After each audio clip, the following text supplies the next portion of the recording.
Afrique. Bonjour et bienvenue à vous ce jeudi dans Washington Forum. Nous revenons sur la situation politique en RDC. Le retour d'Étienne Tshisekedi, le calendrier électoral, le dialogue entre l'opposition et le pouvoir. On décrypte avec nos invités. Retour en RDC de l'opposant historique Étienne Tshisekedi. Parallèlement, la bataille sur le calendrier électoral avec le gouvernement Kabila se poursuit. Est-ce que l'opposition va s'unir? Quel dialogue fin novembre avec le gouvernement? Quid des procédures judiciaires contre Moïse Katumbi et Martin Fayoulou? C'est tout de suite dans Washington Forum.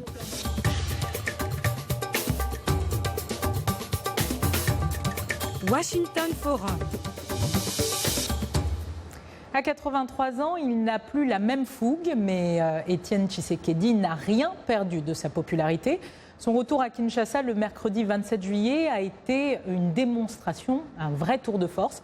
Le vieil opposant a été escorté jusqu'à son domicile par des dizaines de milliers de supporters, persuadés que la réapparition du Sphinx de Limété sur la scène politique ouvre la voie au départ du pouvoir du président Joseph Kabila. On fait le point tout de suite en images avec Bagassi Koura. Une marée humaine, le 27 juillet, des milliers de sympathisants ont accueilli le leader de l'opposition congolaise, Étienne Tshisekedi, 83 ans, revient à Kinshasa après 2 ans en Belgique. Tshisekedi foule le sol congolais alors que la tension politique monte dans le pays face à l'incertitude sur le calendrier électoral. C'est le peuple d'abord. Aujourd'hui, c'est le départ. Le président de la République arrive aujourd'hui. C'est ça la mobilisation, c'est ça l'opposition, c'est ça l'IDPS. On n'a pas donné l'argent aux gens. Moi, j'étais Kabila même par force. Je me rappelle très bien que le peuple burkinabé s'est fait chasser, les campagnes c'était le matin. Pourquoi pas nous, des Congolais? C'est l'événement de début du changement dans un pays. Comme vous savez que l'aspiration de notre peuple, dans son ensemble, à Kinshasa en particulier, ne veut plus du régime à place. Il revient donc pour conjurer ensemble avec ses compatriotes le chaos qui se profile à l'horizon. Pour définir une stratégie commune face à Joseph Kabila, l'opposition congolaise s'était réunie autour d'Étienne Tshisekedi à Bruxelles en juin dernier. Depuis son arrivée, il a rencontré plusieurs personnalités congolaises et étrangères, dont l'envoyé spécial des États-Unis dans les Grands Lacs, Thomas Perriello. Depuis des mois, Washington demande le respect de la Constitution. L'opposant historique se bat depuis des décennies. Déjà sous le régime de Mobutu Sese Seko, il a participé à la conférence nationale souveraine. Il a été Premier ministre, puis il s'est opposé à Laurent Désiré Kabila, le tombeur de Mobutu. Maintenant, il a fixé une ligne rouge à Joseph Kabila, lui demandant de quitter le pouvoir dès le 20 décembre, à la fin de son mandat. Et avec nous, tout au long de cette émission, nous aurons plusieurs invités. On commence tout de suite avec Kinshasa, en direct avec nous, Lambert Mende, ministre de la Communication et porte-parole du gouvernement. Bonsoir, est-ce que vous nous entendez? Oui, bonsoir. Bienvenue dans cette émission. À mes côtés, Noël Tchiani, vous êtes haut fonctionnaire à la Banque mondiale et candidat à la prochaine élection présidentielle. Et peut-être que tout à l'heure, nous réussirons à joindre Félix Tshisekedi, qui n'est autre que le secrétaire exécutif en charge des relations extérieures à l'UDPS. Lambert Mende, je vais commencer avec vous tout de suite. Ce retour d'Étienne Tshisekedi à Kinshasa, comment est-ce que vous l'avez perçu? Nous n'avons pas de commentaires spéciaux à faire sur le retour d'un Congolais au Congo. Je ne sais pas pourquoi cette question nous est posée tout le temps. Comme gouvernement, un concitoyen est allé aux soins à l'étranger, il a terminé ses soins, il est revenu au pays. Quoi de plus banal? Comme c'est une personnalité très connue, il y a eu beaucoup de ses partisans à l'aéroport. Notre devoir était simplement de commettre la police pour sécuriser son arrivée, ce qui a été fait à notre satisfaction et je pense à sa satisfaction. Ça s'arrête là. Je ne sais pas pourquoi nous devrions commenter cela. Alors en mai 2015, Étienne Tshisekedi, qui est plutôt réputé comme étant inflexible, avait semblé plier devant des appels du pouvoir. Des négociations avaient été entamées entre des émissaires de la présidence et ceux de son parti, mais il a subitement changé de cap. Est-ce que de nouvelles discussions de cette nature pourraient être de nouveau envisagées ? Vous n'avez pas la bonne information. C'est M. Tshisekedi qui a demandé qu'il y ait des négociations. Ce n'est pas le pouvoir qui a fait des démarches pour qu'il y ait des négociations. Le pouvoir a écouté M. Tshisekedi, qui est un leader de l'opposition. C'était le numéro 2 aux élections de 2011. Le président l'a entendu et a donc s'est rapproché de son point de vue en convoquant les négociations. Voilà la vérité. Alors on sait aujourd'hui qu'il y a quand même un climat tendu, du moins du côté de l'opposition. Est-ce que par exemple M. Tshisekedi peut être un nouvel interlocuteur pour le gouvernement, pour le pouvoir? Mais dans la mesure où le pouvoir cherche que les élections se déroulent dans le climat le plus apaisé, nous souhaitons que tout le monde, a fortiori M. Tshisekedi, qui représente la deuxième force politique du pays, la première dans l'opposition, il soit associé. Seulement, nous sommes un peu étonnés du caractère contradictoire de ces déclarations. Un jour, il veut les négociations, le lendemain, il n'en veut plus. Un jour, il exige la médiation internationale que nous ne voulions pas. Nous lui concédons cela, puis le lendemain, il se met à taxer le négociateur de tous les péchés d'Israël. Et là, nous ne comprenons plus. Alors là, vous parlez bien entendu du représentant de l'Union africaine, du médiateur qui a été choisi par l'Union africaine.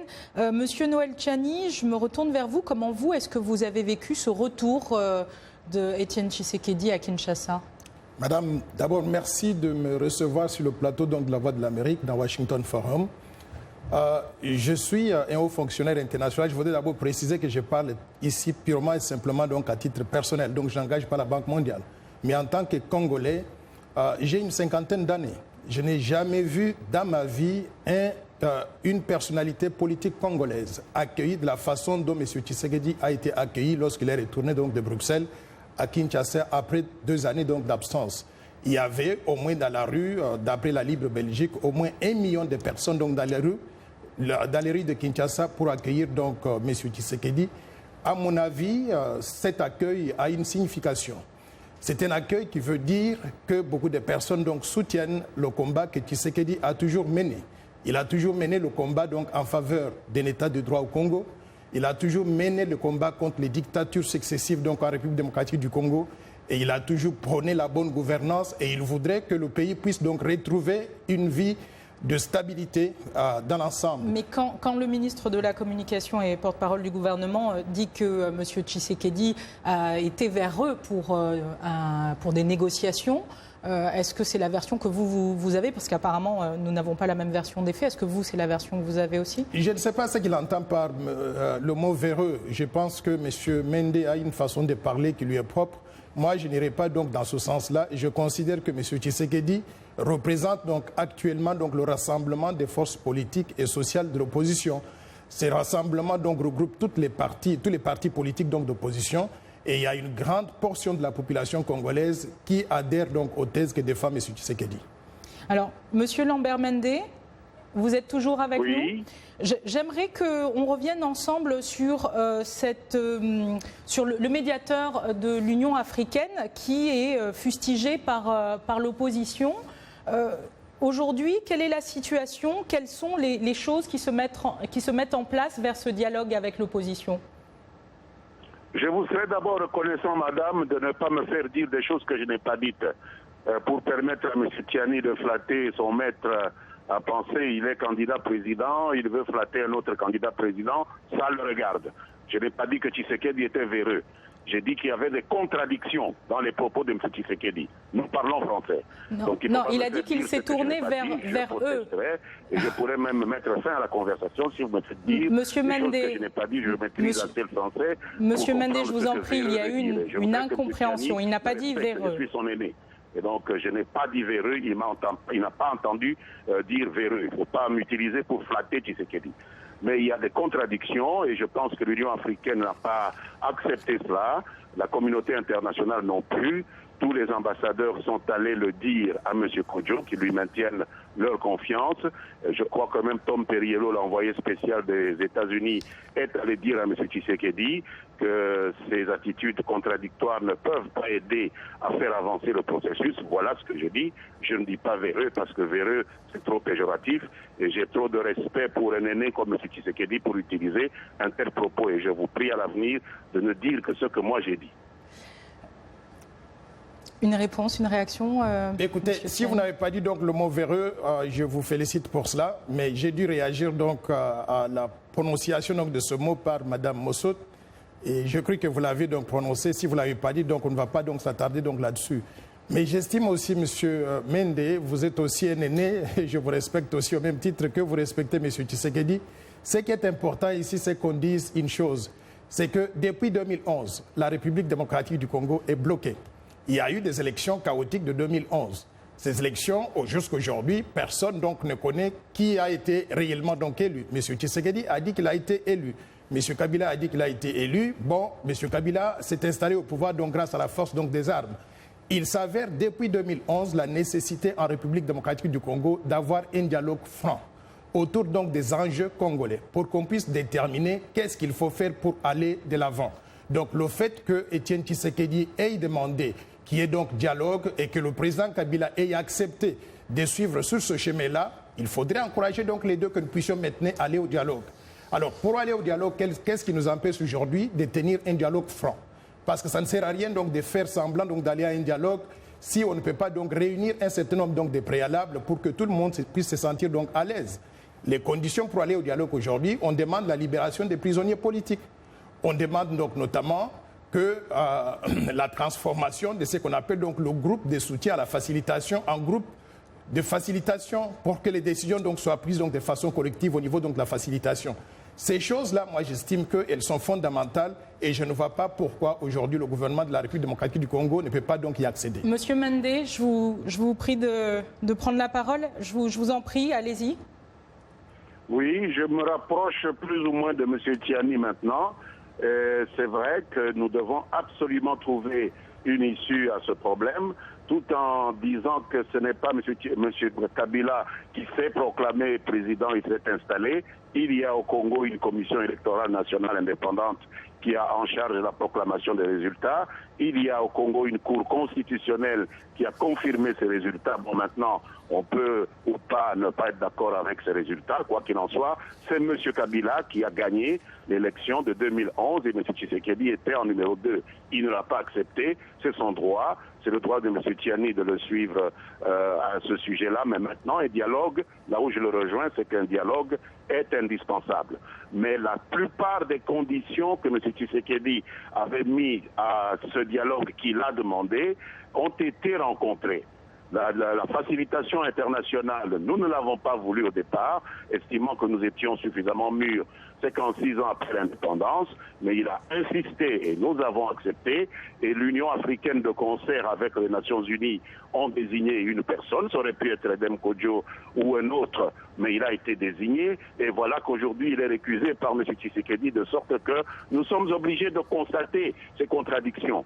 M. Tiani a parlé avec raison d'apaiser le climat par la libération de ceux qu'il appelle prisonniers politiques. Le président a libéré pratiquement l'ensemble des détenus qu'il y a sur le territoire congolais. Seulement, ce que M. Tiani ignore, et je dois le lui dire, c'est que la loi congolaise n'autorise pas le président de la République à amnistier des personnes qui sont coupables de violences sexuelles et d'assassinat. Alors, vous avez parmi certains amis de M. Tshisekedi qui tient à voir libre des personnes qui sont poursuivies pour ces incriminations-là. Ces personnes-là seulement n'ont pas été libérées. Alors on ne peut pas venir violer la loi pour faire plaisir à M. Tshisekedi. On a libéré tous ceux qui étaient libérables, mais ceux qui sont poursuivis pour des infractions de violence sexuelle, dans un pays qu'à un moment on a qualifié de capitale mondiale du viol, ceux qui ont été accusés d'assassinat dans un pays où nous avons perdu plus de 6 millions de personnes, on a par la loi interdit au président de pouvoir procéder à leur libération. Là est peut-être un problème. Mais on ne peut pas faire des préalables à un dialogue sur des choses que l'on peut mettre sur le calendrier du dialogue et les discuter lorsque nous serons autour d'une table. Alors justement, le calendrier du dialogue, à quand justement ce dialogue? On sait qu'il a été reporté sine die, mais est-ce qu'il y a un agenda qui se profile? Nous pensons que très bientôt le dialogue va avoir lieu avec ceux qui le souhaitent, parce que le dialogue, il n'est pas convoqué uniquement pour faire plaisir à M. Kabila ou à M. Tshisekedi. Le dialogue, c'est pour régler un problème de comment les Congolais gèrent les situations post-électorales. C'est pour la République démocratique du Congo. Et donc nous espérons que M. Tshisekedi reviendra à une position beaucoup plus raisonnable, parce que c'est lui qui rejette aujourd'hui ce dialogue qu'il a demandé au départ. C'est déjà la fin de cette première partie. On va revenir tout de suite après une courte pause pour la suite de cette émission.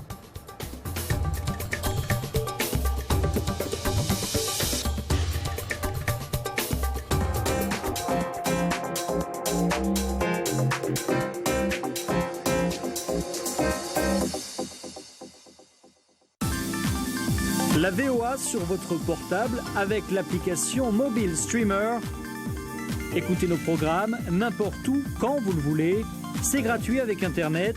L'application est disponible sur iPhone ou Android. Ou alors, composez les numéros de téléphone suivants. VOA Afrique, 24 heures sur 24 sur votre portable.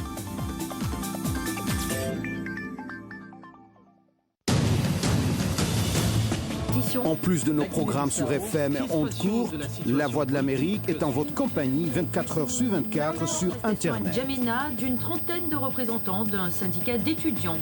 Notez notre nouvelle adresse voaafrique.com. Tous les derniers développements sur l'actualité africaine et mondiale. Reportages photos et vidéos et vos commentaires sur voaafrique.com. À tout de suite. Vous et nous, c'est votre émission. Une émission qui parle de vous, mais aussi de nous. Un nouveau regard sur l'Afrique et les États-Unis. Tout ce qui nous passionne et donc nous rapproche. Racontez-nous vos histoires. Et nous vous raconterons les nôtres. Vie africaine. Vie américaine. Vous et nous, c'est ce que nous avons en commun. Et aussi ce que nous apprenons les uns des autres. La vie. Vous et nous. Vous et nous. Ensemble.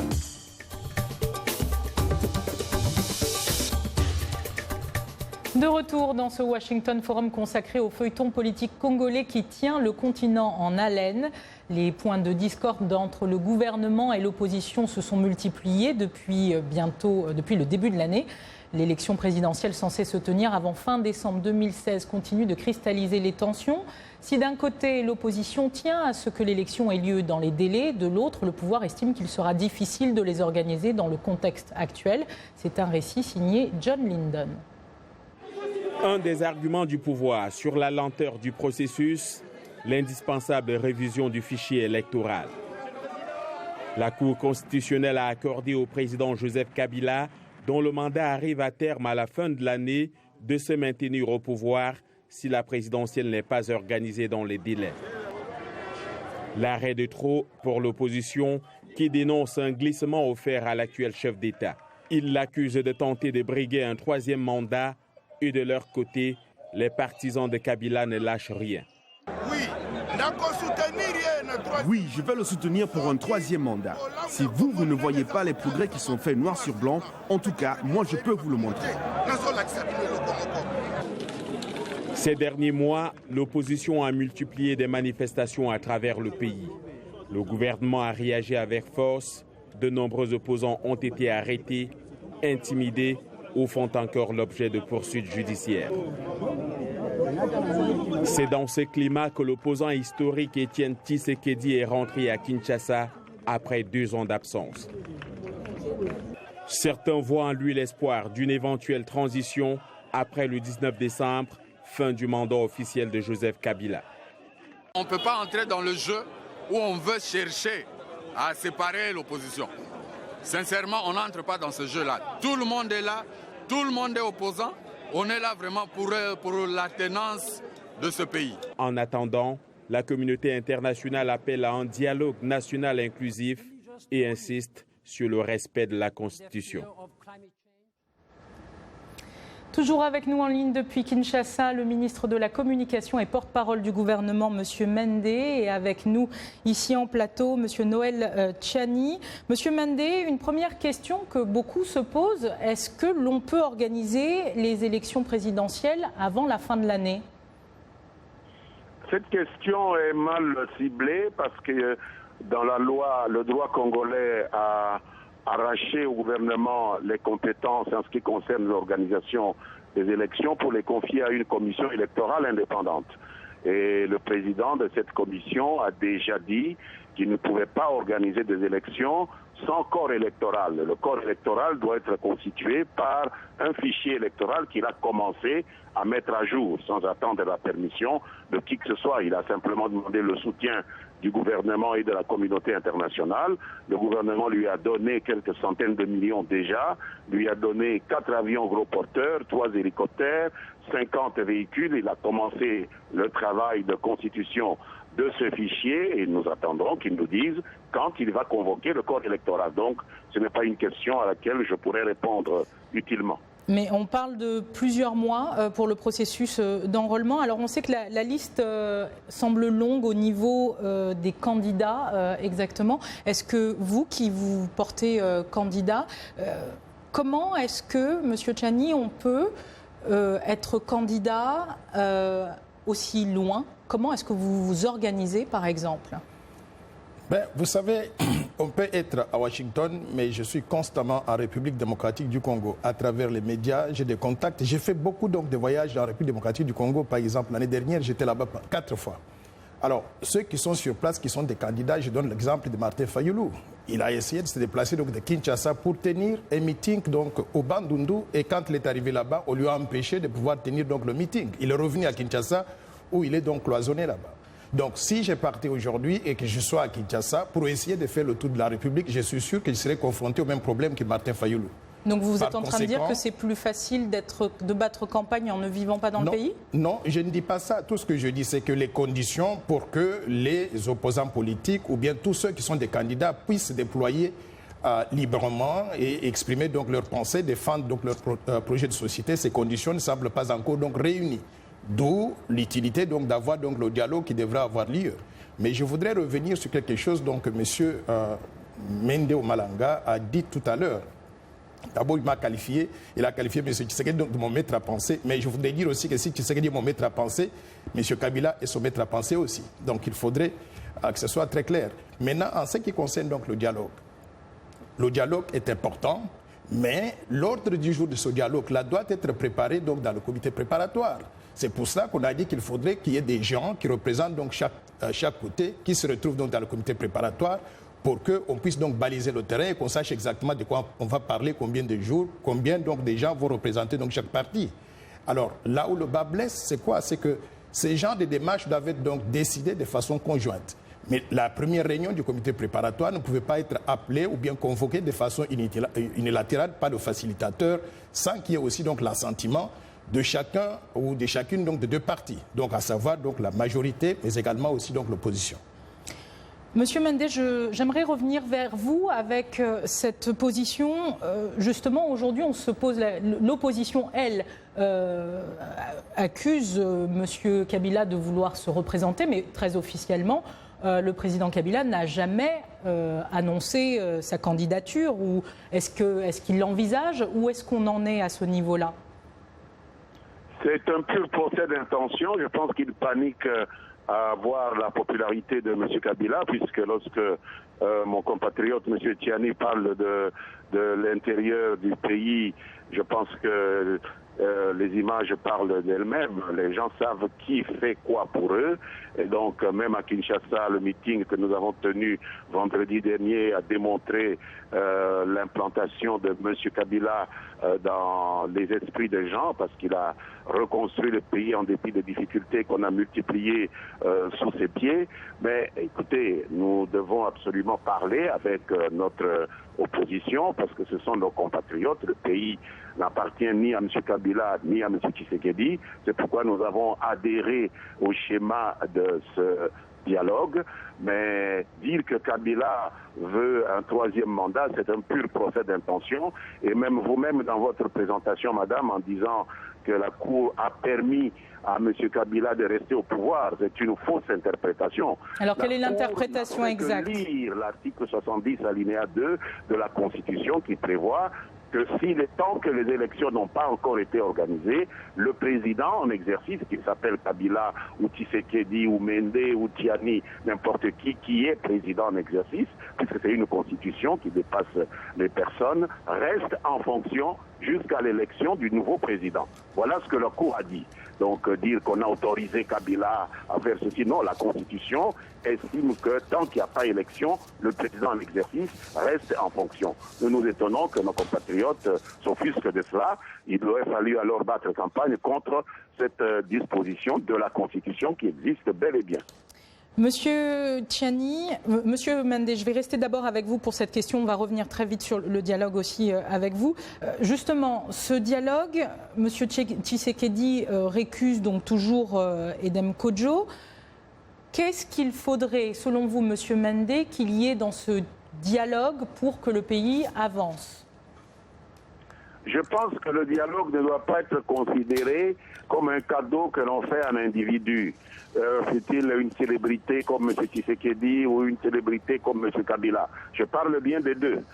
Le dialogue, c'est quelque chose qui est fait pour résoudre le problème des Congolais. Il faut éviter les appropriations individuelles de ces forats qui sont des choses tout à fait nationales, qui appartiennent au peuple congolais. Et donc, M. Tshisekedi n'a pas à récuser quelque chose qu'il a demandé lui-même avec beaucoup d'insistance. Nous avions la position, on n'avait pas besoin d'un facilitateur. Il est tout à fait normal que nous puissions discuter entre Congolais. C'est qu'en 6 ans après l'indépendance, nous vivons cela un peu avec une certaine gêne, que 56 ans après l'indépendance, il faut que des amis étrangers viennent plus ou moins arbitrer des discussions que nous pouvons avoir entre nous. Et donc, c'est lui qui a insisté. C'est en réponse à une revendication qu'il a faite que l'Union africaine, avec les Nations Unies et les autres, ont désigné M. Edem Kodjo. Et donc, maintenant, lui récuse M. Kodjo en l'appelant kabiliste. Mais au nom de quoi? C'est pas Kabila qui a désigné M. Kodjo. Kodjo fait un effort et les ambassadeurs africains et ceux de l'Union européenne l'ont constaté hier. Il le fait de manière tout à fait impartiale. Et donc, c'est comme si on cherchait simplement à éviter ce dialogue pour créer un schéma de chaos qui ne profitera certainement à personne, bien que certains croient que ça pourrait leur profiter. On va donner la parole tout de suite à M. Tiani. Qu'est-ce que vous attendez de ce dialogue? Oui, d'abord, je voudrais dire que M. Mende fait appel à la notion de la souveraineté lorsque ça les arrange. Mais de l'autre côté, vous savez aujourd'hui que le Congo il y a 20 000 casques bleus qui sont au Congo depuis très longtemps. Dans ces conditions, faut-il parler vraiment donc de la souveraineté? Donc ça, c'est un point que je voulais souligner. Mais il a dit aussi que le président de la République, d'après la Constitution, l'article 70, reste en poste jusqu'à ce qu'il y ait un nouveau président démocratiquement élu. Mais je voudrais l'inviter à lire aussi les 2 articles qui accompagnent cet article dans la même Constitution. C'est l'article 73 qui dit que le scrutin de l'élection pour l'élection présidentielle est convoqué 90 jours avant l'expiration du mandat du président en cours. S'il n'y a pas convocation donc de cette élection, il y a violation de la Constitution. Malheureusement, on ne peut pas entrer dans les détails. On va prendre tout de suite les réactions Facebook parce que vous êtes nombreux à réagir sur VOA Afrique. Georges Mboyi en RDC qui dit « Il n'y aura pas de changement tant que Tshisekedi demeure encore un opposant incapable de réaliser ce qu'il a dit à nos parents déjà sous Mobutu. Pour moi, c'est une distraction. » Ou encore Soumaïla Rwamba au Mali qui dit « Voici quelqu'un que la Belgique a préparé pour revenir diriger la RDC et servir les intérêts belges. Il suffit juste d'écouter les éloges des médias occidentaux pour comprendre. » Et enfin, nous avons Romain Bonou au Bénin qui dit « Je pense que l'opposition politique a encore le temps de travailler la mentalité de la jeunesse congolaise et les autres forces vives de cette nation. » C'est déjà la fin de cette émission. Merci beaucoup d'avoir été avec nous. On vous donne rendez-vous la semaine prochaine pour un nouveau numéro.